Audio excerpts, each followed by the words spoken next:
আসসালামু আলাইকুম। আপনারা সবাই কেমন আছেন? আশা করি সবাই অনেক ভালো আছেন। তবে কিন্তু প্রচুর পরিমাণে বৃষ্টি হচ্ছে।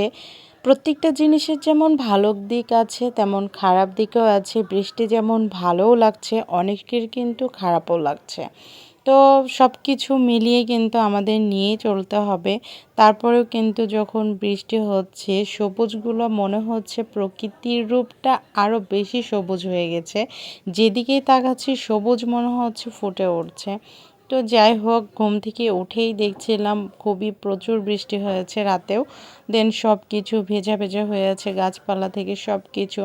তো বাবুকে স্কুল নিয়ে চলে গেছিলাম। স্কুল থেকে একটু বাজারে গেছিলাম, বাজার থেকে টুকটাক কিছু কেনাকাটা করব বলে প্রয়োজনীয়।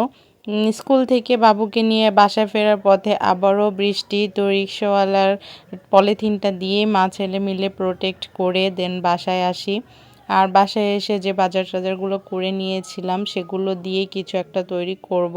তো বরবটি দিয়ে আমি খুব মজার মজার রেসিপি তৈরি করছি। আর বাচ্চারা কিন্তু অনেক সময় সবজি খেয়ে থাকে না। তো এরকম যদি আপনারা তৈরি করে নেন তাহলে কিন্তু খুবই চেটেপুটে শেষ করে দিবে, আর খুবই মজারও হবে। তো আমি আমার রেসিপিগুলো দেখতে হলে অবশ্যই আরিয়ান্স মাম্মা ইউটিউব চ্যানেল ফলো করবেন বা ভিজিট করবেন। তাহলে কিন্তু অবশ্যই আমার মজার মজার রেসিপিগুলো আপনারা দেখতে পাবেন। অলরেডি আমি ভর্তাটা দিয়ে দিয়েছি, 1 প্লেট ভর্তা করে নিয়েছি। আর এই ভর্তা দিয়ে যে বাড়ির সবাই তৃপ্তি করে খেতে পারবে আমি না প্রথমে বুঝতেই পারিনি। তো যাই হোক, ভর্তাটাও আমি তৈরি করে নিয়েছিলাম। আর ওইদিকে বাবুর জন্য একটু স্ন্যাক্স তৈরি করেছিলাম। বাচ্চারা কিন্তু সহজেই সবজি খেতে চায় না। তো সবজি দিয়ে কিছু একটা মুখরোচক তৈরি করে দিলে কিন্তু সেটাই আবার চেটেপুটে খেয়ে নেয়। বাবু যেহেতু স্কুলে যাবার সময় তেমন কিছু ভারী খাবার খেয়ে যায় না, এই জন্য স্কুল থেকে আসার পরেই তাকে কিছু একটা রান্না করে দিই। তারপরে আমি দুপুরে রান্নাটা করে রাখি। আর আম্মা আমি আসার আগে অনেক কিছু কাটাবাছা করে রাখে। তো এই যে আমার তাহলে সুবিধা হবে। যাই হোক, এরকম শাশুড়ি যেন সবার ঘরে ঘরে হয়। আমার শাশুড়ির জন্য সবাই দোয়া করবেন। তারপরে আমি দুপুরে রান্নাবান্নায় চলে যাই। দুপুরের রান্নাতে ছিল রুই মাছের মাথা দিয়ে চাল কুমড়া এবং কাঁঠালের বীজের সুন্দর একটা ঝোল, যেটা খুবই পছন্দের আমাদের বাসায়। এরকম তরকারি খুব পছন্দ করে আপনাদের ভাই এবং আমার শ্বশুরও। দেন আমি রান্নাবান্না শেষ করে একটু বাগানের দিকে চলে গেছিলাম নিম পাতার খোঁজে। নিমের গাছ আছে একটা বিশাল বড়, যেটার পাতা পাওয়ার জন্য অনেক কষ্ট করতে হবে। তো অত কষ্ট আসলে করতে পারবো না, কারণ বিশাল বড় গাছ। তো ছোট গাছ খুঁজে বেড়াচ্ছিলাম। দেন আমাদের বাড়ির পিছে আবার আরেকটা ছিল, তো ছোট গাছ হয় টুকটাক। আমার যখন পাতা লাগে তখন আমি সেখান থেকে নিয়ে কাজ করি।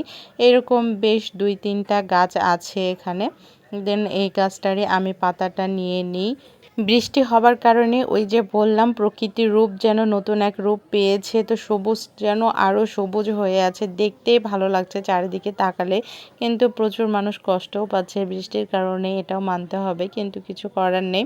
তো ডালটা নিয়ে আসি এবং নিয়ে এসে যেহেতু ভেজা ভেজা কাজে লাগবে না আমার, যে কাজে লাগাবো এই জন্য শুকনো পাতা লাগবে। তো রান্না করার পাশাপাশি আমি একটু সুন্দর করে চুলার উপরে দিয়ে রেখেছিলাম যেন পাতাটা শুকিয়ে যায়। আর আমি এই নিম পাতা দিয়ে এবং কাঁঠালের বীজি দিয়ে কিছু একটা তৈরি করব। এটা দেখতে হলে অবশ্যই আরিয়ান্স মাম্মা ইউটিউব চ্যানেলে চোখ রাখতে হবে। দেন রান্নাবান্না সব কিছু শেষ। আর বৃষ্টি যেহেতু থামছেই না, বৃষ্টিতে গোসল করব সবসময় মনে করি, কিন্তু বৃষ্টিতে গোসল করা আর আলটিমেট হয় না। তখন কোনো না কোনো কাজে আমি ব্যস্ত থাকি। ইভেন যদি বৃষ্টিতে ভিজতে যেয়ে বাবু চলে আসে, তো বাবুর চোখে পাখি দিয়ে প্রথমে একাই ছাদে চলে আসি, কিন্তু সে বুঝতে পারে আর ও তো সবসময় আমার কাছেই থাকে। এজন্য মা কোথায় গেল, কি করলো না করলো সবসময় তার নজর থাকে। দেন ও একটু পরে চলে আসে ছাদে, কিন্তু জানে যে ওকে ভেজতে দেবো না এবং ওকে গোসল করিয়ে দিয়েছি। তো ও ছাতা নিয়ে চলে আসে। আর প্রথমে জোরে জোরে বৃষ্টি হচ্ছিল, আমি আসার পরে বৃষ্টিটা অনেকটাই থেমে গেছে। ধরুন কিছু করার নাই। তারপরে অনেক দিন পরে বৃষ্টিতে ভিজছিলাম, অনেক ভালো লাগছিল। আগে বৃষ্টিতে কত খেলেছি যখন বিয়ে হয়েছিল না, স্কুল জীবনে, কলেজ জীবনেও না। তো তখন কিন্তু অনেক ভিজেছি, ফুটবল খেলেছি ফ্রেন্ডসদের সাথে, চাচাতো ভাই বোন সবাদের সাথে। সেই সময়টা অনেক বেশি মিস করছিলাম আর মনে করছিলাম। তো যাই হোক, অনেক মজা লাগছিল। দেন দুপুরের খাওয়া দাওয়ার পালা। দুপুরের খাবারে ছিল কাঁঠাল। তো কাঁঠাল আমি এমনিতেও খেতে পারি না। তো আমি আবার গরম ভাতের মধ্যে একটু পানি ঢেলে নিলাম, নিয়ে একটু লবণ দিয়ে সুন্দর করে মেখে নিলাম। মেখে তারপরে দেন কাঁঠাল দিয়ে ভাত আমার খুবই ভালো লাগে, খুবই ভালো লাগে। খুব যে বেশি খেতে পারি তা না, তবে এমনিতেই কাঁঠাল আমি খুব একটা খেতে পারি না। যদি ভাতের সাথে হয় তো বেশ কয়েকটা খেয়ে নিতে পারি। এজন্য আমি ভাত খাবার খেতে বসে আগে কাঁঠাল দিয়ে ভাতটা একটু খেয়ে নিচ্ছিলাম। অনেক সময় কিন্তু মিষ্টি বলে যে মিষ্টি পরে খাওয়া সুন্নত খাবারের, কিন্তু আমি খুব একটা মিষ্টি পছন্দ করি না। এই জন্য খাবারের আগেই মিষ্টি পছন্দ করি, দেন আমি ঝাল খাওয়া পছন্দ করি। তো কাঁঠাল দিয়ে ভাতটা প্রথমে খেয়ে নিয়েছি, তারপরে ওই যে দারুণ স্বাদের ভর্তা, সবাই আজকে ভর্তা দিয়েই কিন্তু খেয়েছে। ভর্তাটা এত স্বাদের হয়েছে, আমার শ্বশুর তো ফ্যান হয়ে গেছে, আমার কাছে আবার বলেই দিয়েছে আমি আবার খাবো। তো এই ছিল আজকে আমার ভিডিও। আশা করি আপনাদের সবার ভালো লেগেছে, আর ভালো লাগলে আমার চ্যানেলটি সাবস্ক্রাইব করবেন। ধন্যবাদ। আল্লাহ হাফিজ।